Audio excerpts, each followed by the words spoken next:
Patuloy na umiinit ang labanan sa pagitan ni Manila Mayor Alfredo at katunggali na si dating Pangulong Joseph Estrada.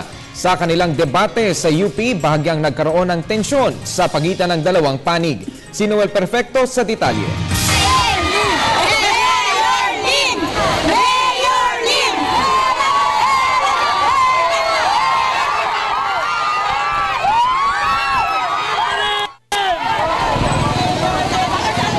Sobra ang init ng naganap na ikalawang ipaghaharap na magkatunggali sa pagkalkalde ng lungsod ng Maynila sa harap ng mga estudyante ng University of the Philippines sa kahabaan ng Padre Faura. Tulad ng inaasahan, lalo pang nag-init ang buong kapaligiran ng UP Little Theater nang nagsidatingan na ang mga pinakasikat na mga kandidato para sa pagka-mayor ng lungsod. Unang dumating si Mayor Alfredo Lim alias Dirty Harry.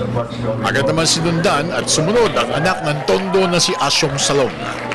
Hindi inalintana ng mga supporters ng LP at ng UNA ang init mula sa loob at labas ng naturang lugar para silayan ang mga kandidato nila at madinig ang kanilang mga plataporma de gobyerno na ipipresenta sa mga nagsidalo sa tinaguriang Thrila in the University of the Philippines in Manila.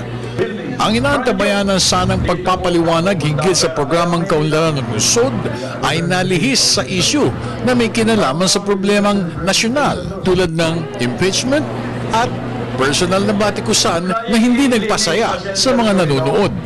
Dahil dito, mukhang nabitin muli ang mga tagalungsod at umaasa sila na sana ay masundan pa ito ng mas malalimang usapan na may kinalaman sa pagbabagong magaganap sa lungsod ng Maynila.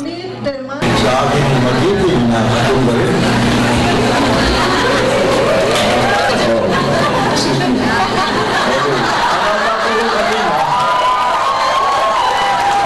preliminary state. Para sa Telebisyon ng Bayan, ako naman si Noel Perfecto.